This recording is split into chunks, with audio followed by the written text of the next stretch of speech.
Chers frères et sœurs de l'église locale de IBF et de Paul le Monde, bon après-midi. Et laisse-nous prier pour commencer ce petit devotional dans la prière pour montrer notre dépendance totale sur notre Dieu qui s'est révélé parfaitement en Jésus-Christ. Notre Seigneur, notre Père, notre Dieu, c'est dans le nom de Jésus-Christ que nous venons devant ton trône de grâce pour te dire oh combien merci encore une fois pour ce troisième jour où on n'a pas eu aucun cas de Covid-19 et cela à travers les tests que nous avons faits avec ces personnes, les personnes concernées, mais en aucune façon nous devons crier victoire. Mais nous savons que le virus reste là, l'ennemi invisible est là, et que nous devons bien sûr prendre toutes nos précautions nécessaires à chaque sortie, surtout pour aller au supermarché, à la pharmacie ou même au travail, ceux qui justement travaillent dans les services essentiels.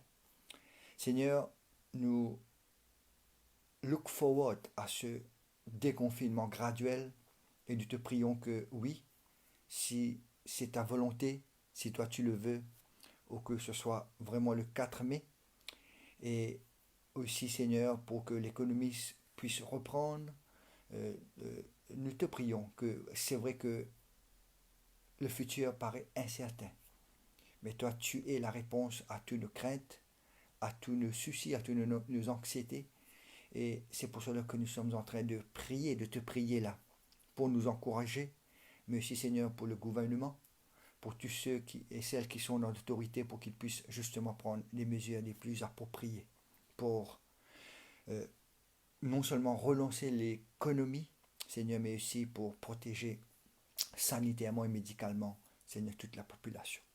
Quant à nous, Seigneur, c'est vers toi que nous te tournons pour regarder ta parole et surtout, comme nous allons voir dans Hébreux 12, regarder à Christ pour justement courir cette course qui est devant nous, cette vie chrétienne ici-bas. Nous te bénissons, nous te prions dans le nom de Jésus-Christ. Amen.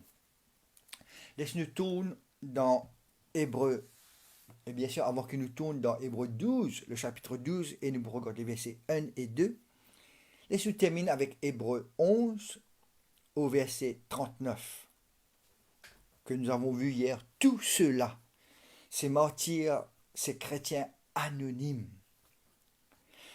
à la foi desquels cette foi, comment nous trouver à son pinacle, cette foi au plus haut de son expression, que ceux qui n'acceptaient la mort, qui n'ont pas renié la foi et qui ne glorifiaient Dieu, à la foi desquels il a été rendu témoignage. Dieu leur a rendu témoignage. God commend them. Tout à l'heure, nous allons voir ça. N'ont pas obtenu ce qui leur était promis. Dieu ayant en vue quelque chose de meilleur pour nous, afin qu'ils ne parviennent pas sans nous à la perfection. Et bien sûr, il ne faut pas qu'il y ait ce changement de chapitre. Nous continuons. Right? Nous donc aussi, puisque nous sommes environnés d'une si grande nuée de témoins, rejetons tout fardeau et le péché qui nous enveloppe si facilement et courons avec persévérance dans la carrière qui nous est ouverte, ayant les regards sur Jésus, le chef et le consommateur de la foi, qui en vue de la joie qui lui était réservée a souffert à la croix, méprisé l'ignominie et s'est assis à la droite du trône de Dieu. Comme je l'avais dit hier, ce n'est que à travers le Covid-19 que nous nous rappelons encore une fois du travail des plus extraordinaires que les docteurs, que les infirmiers, que les nurses sont en train de faire pour préserver les vies. Right? Et nous aussi, nous devons dire merci bien sûr à eux, mais avant tout, merci à Dieu, qu'à travers eux, right, beaucoup peut être recovered et retourner dans leur vie normale. Et nous aussi, vous autres, comme j'avais dit hier, il ne faudrait pas nous oublier de ceux qui ont écrit notre histoire, l'histoire de l'Église, avec justement leur sang. Et là, comment vous dire, non seulement cette liste des anciens dans Hébreux 11, mais de toute l'histoire de l'Église. Right? Quand nous pensons de cette grande persécution, right, de la part de Rome, et tout ce qui suit après la persécution à travers l'Église catholique, right, à travers la réforme, et puis la persécution vis-à-vis des puritains, et jusqu'à maintenant, vous êtes. Right? Jusqu'à maintenant, si vous lisez The Voice of Martyrs, right? Ou même si vous lisez un petit peu une période avant The Fox Books of Martyrs, laisse-nous pas oublier, laisse-nous rappeler nous-mêmes de ceux, de ces martyrs, de ces témoins qui ont donné leur vie, right, en exprimant, en démontrant cette foi des plus extraordinaires, même que vis-à-vis la mort, absolument rien ne peut les séparer de l'amour de Dieu. Il ne serait-ce même pas reniement de cette foi, l'apostasie, non pas du tout pour ceux, pour nous qui vont persévérer jusqu'à la fin. Et laisse-nous pas oublier aussi, maintenant, quand ça s'applique à nous chrétiens, que la vie chrétienne, c'est un reniement de soi-même.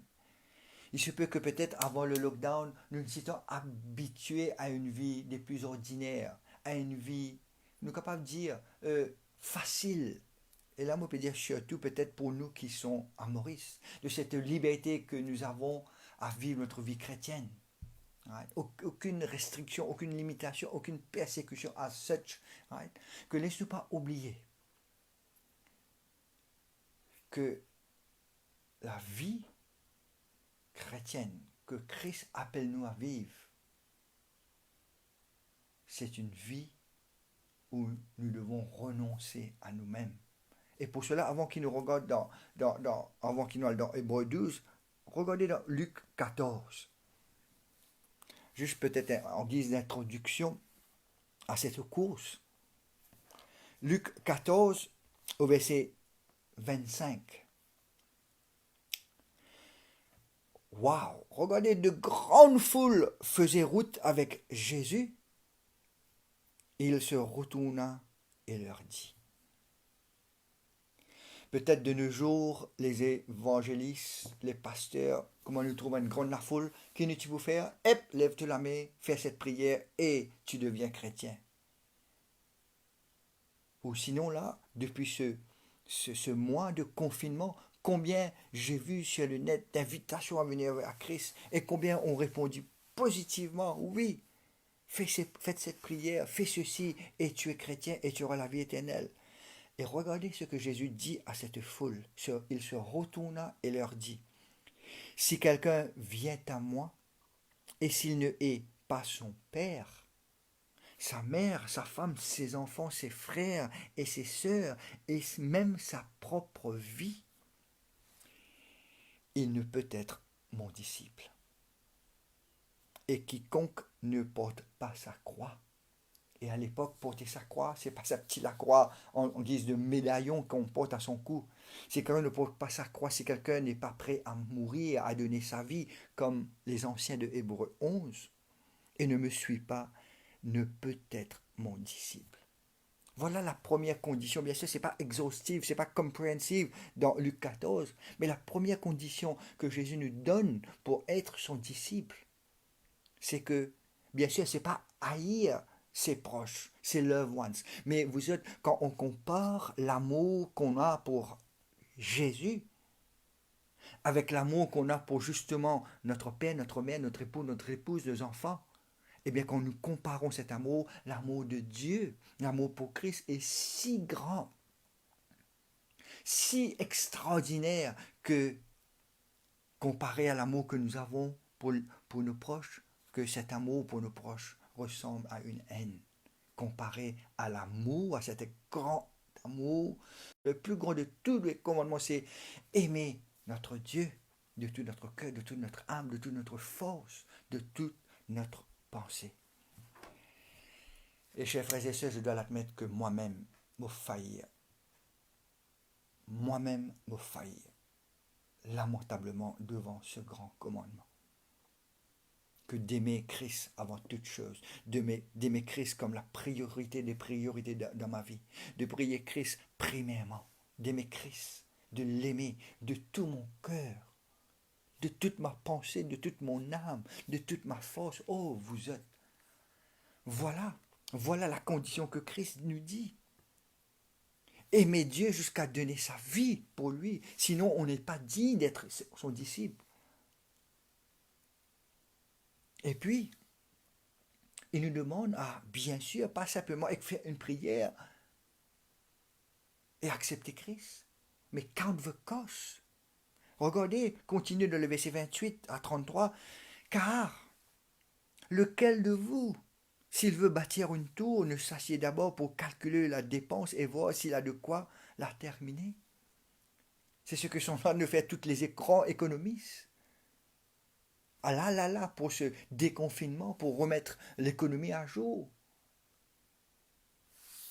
Et nous aussi, de même, en tant que chrétiens, ou même futurs chrétiens, voilà ce que nous devons count, de peur qu'après avoir posé les fondements, ils ne puissent l'achever, et que tous ceux qui le verront ne se mettent à le railler, en disant, mais cet homme a commencé à bâtir, et il n'a pu achever. Et l'autre exemple se trouve dans le verset 31, où quel roi, s'il va faire la guerre à un autre roi, ne s'assied d'abord pour examiner s'il peut, avec 10 000 hommes, marcher à la rencontre de celui qui vient l'attaquer avec 20 000, s'il ne le peut, tandis que cet autre roi est encore loin, et lui envoie une ambassade pour demander la paix. Verset 33, ainsi donc, pareil comme ce roi, pareil comme cette personne qui va construire.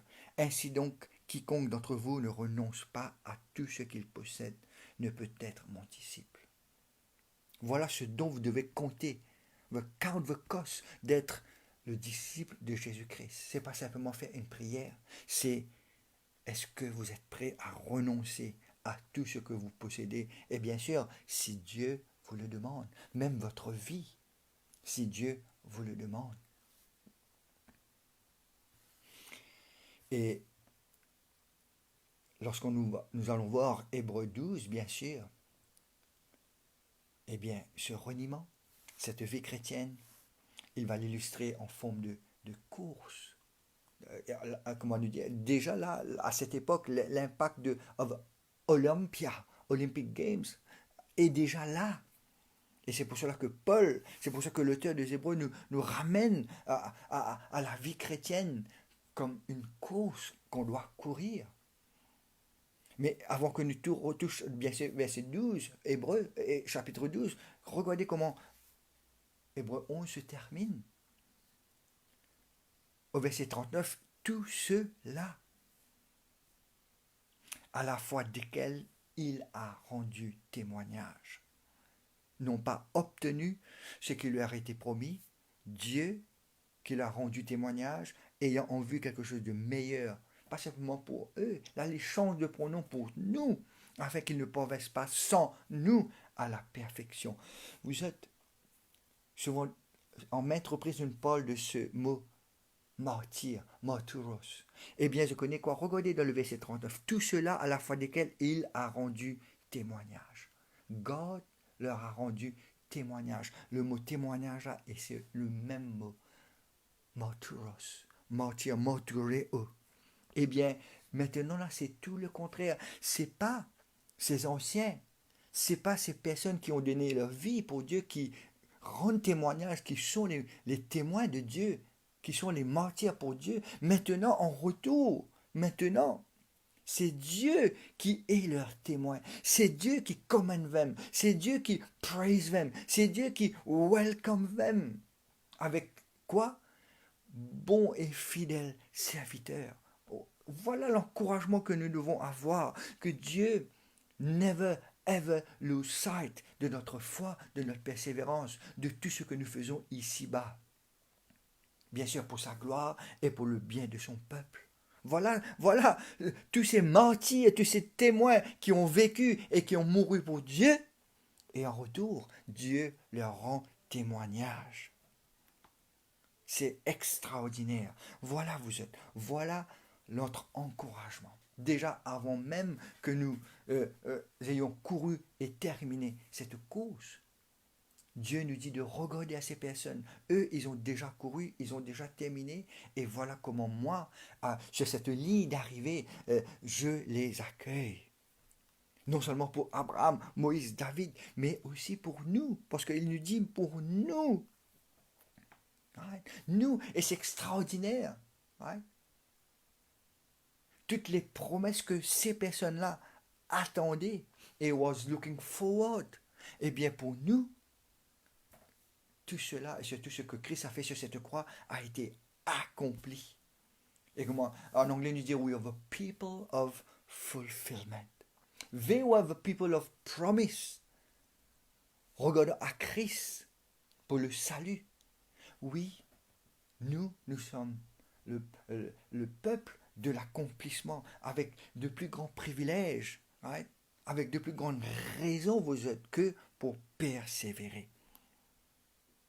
Oui, vous savez pourquoi nous devons encore et encore persévérer, ou pourquoi nous avons besoin de cette foi? Parce que la plus grande de toutes les promesses, n'est pas encore accomplie. Et c'est laquelle promesse? De ce retour glorieux de Jésus-Christ. Oui, il est crucifié, enseveli, ressuscité, monté au ciel, à la droite du Père, et il retourne. Et c'est pour cela que oui, malgré que nous ayons de plus grands privilèges, malgré que nous sommes le peuple de l'accomplissement de Christ, nous attendons toujours ce grand retour. Et c'est pour cela que nous avons besoin de la foi. De cette foi. Right? Qui, comme nous avons vu, c'est cette assurance de choses qu'on espère. C'est cette démonstration de ces choses qu'on ne voit pas. Right? De ce retour futur qu'on vit dans le présent. Et c'est pour cela que nous avons besoin aussi de cette foi pour démontrer, pour faire manifester dans ce monde. Parce que Christ retourne bientôt. Voilà, vous êtes en guise de préparation pour cette course. Right? Et cette foi qui reconnaît que oui, Christ vient bientôt et qui nous pousse à nous soumettre, à obéir à Christ. Et bien sûr, qu'on va nous dire à renoncer à soi-même pour lui et pour lui seul. Oui, nous avons besoin aussi, comme les anciens, de cette foi pour persévérer, pour courir cette course. Et c'est pour cela que maintenant, juste pour nous mettre dans le bain, le chapitre 12, le verset 1, nous donc aussi. Nous aussi. Tout comme les anciens, tout comme eux, nous aussi, nous avons besoin de cette foi. Regardez, en anglais, il dit therefore, since we are surrounded by so great a cloud of witnesses. Ou même le Dorbi dit c'est pourquoi. C'est pourquoi quoi?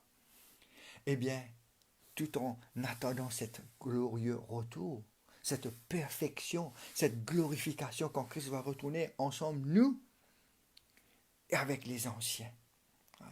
Et vous allez voir, même à la fin du chapitre 11, il y a ce changement de pronom. Avant, c'était par la foi il, par la foi eux, ces anciens. Maintenant, ça change. C'est nous. C'est nous, c'est plus eux. Maintenant, c'est nous. Donc, l'emphase est shiftée de eux sur nous. Et c'est pour cela que je voulais toucher ces deux versets dans Hébreux 12, parce que cela nous concerne. Cela te concerne. Cela me concerne. Ça devient très personnel.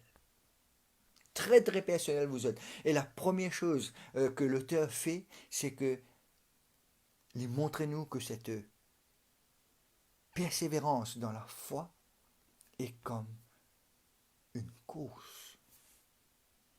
La vie chrétienne est comme cette athletic contest que bien souvent nous, bien quand on regarde les Olympiques, est dommage. Right? Les Olympiques de 2020 de Tokyo a été renvoyé, mais comme on dit des autres, l'impact de Olympia en Grèce était déjà là. Les Jeux, tout, tout, ceux qui peut vivre à cette époque-là savaient de quoi cela demandait. Right? Une compétition olympique. Right? Et regardez, tournez avec moi, déjà vous allez voir dans deux passages, right? Et nous terminons dessus. 1 Corinthiens chapitre 9, le verset 24, les versets 24 à 26, 1 Corinthiens 9, verset 24 à 26. Ne savez-vous pas que ceux qui courent dans le stade, voilà l'impact de Olympia, courent tous, mais qu'un seul remporte le prix? Nous allons voir, ce n'est pas une compétition entre nous pour gagner le prix. Nous tous, chrétiens, nous allons gagner le prix. Ce n'est pas a competition, comme on dit, it's a completion. C'est un appel à compléter la course et la gagner. Courez de manière à le remporter. Tous ceux qui combattent, un autre exemple, s'imposent toute espèce d'abstinence. Et ils le font pour obtenir une couronne corruptible, mais nous, faisons-le pour une couronne incorruptible. Moi donc, je cours, non pas comme à l'aventure. Je frappe, non pas comme battant l'air. Ouais. Même comment nous dire, nous pas là pour compete against one another. C'est pas une compétition contre d'autres chrétiens. Regardez qui c'est qui va terminer premier. Non. Le but de cette course, c'est de la compléter, c'est de la terminer. Right? Et c'est pour cela que nous allons avec discipline, nous allons avec un training sérieux. Right? Si vraiment, comme on nous dit, les plus grands athlètes de ces Jeux Olympiques qui tu arriver 2020, ils sont en train de dire pendant 4 ans, right? Pour une couronne corruptible. Right? Que moi-même, on n'est plus souvenir 4 ans de cela, que ça qui gagne le long jump, que ça qui gagne le 100 mètres, que ça qui gagne dans quelle compétition. Right? Mais nous courons pour une couronne incorruptible. Combien encore plus nous devons mettre tout le sérieux. Nous devons être disciplinés. Nous devons être vraiment committed à courir cette course. Tout comme ce boxeur, nous capable de dire, ce combattant, right, qui n'est pas là, comment le dire, à battre l'air. Mais vraiment, nous sommes sérieux dans ce combat spirituel. Et c'est pour cela que Paul peut dire dans 2 Timothée chapitre 4, les versets 4, le chapitre 4, les versets 7 à 8, 2 Timothée 4, versets 7 à 8, qu'est-ce que Paul dit de sa vie chrétienne? J'ai combattu le bon combat. J'ai achevé la course. J'ai gardé la foi. Désormais, la couronne de justice m'est réservée. Le Seigneur, le juste juge, me la donnera dans ce jour-là, et non seulement à moi, mais encore à tous ceux qui auront aimé son avènement. Voilà son avènement sur ce retour, c'est là où nous allons traverser la ligne d'arrivée. Et combien je prie par la grâce de Dieu, nous puissions dire comme Paul, j'ai combattu le bon combat, j'ai achevé la course, j'ai gardé la foi. Oui, vous êtes. Ça demande beaucoup de sacrifices, un reniement de soi-même. Ça demande beaucoup de discipline, ça demande de maîtrise de soi, self-control, beaucoup d'abstinence de ces choses mondaines, de ces passions du monde qui sont simplement temporaires.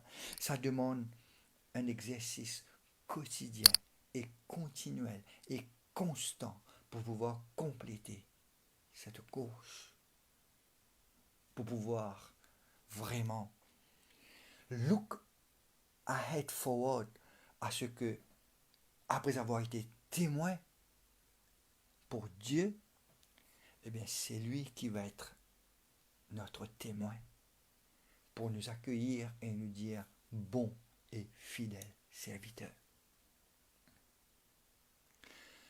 Voilà en guise d'introduction à la course que nous allons voir dans Hébreux 12. Right?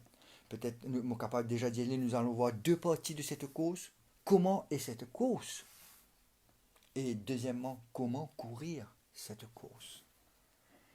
Voilà pour les jours suivants et que Dieu vous bénisse dans ce confinement et comment nous rappelle, nous rappelle encore beaucoup plus de temps dans la prière, dans la méditation, dans l'étude de la parole de Dieu et bien sûr avec la famille jusqu'à ce que nous nous retrouvons dimanche pour notre culte d'adoration. Merci vous.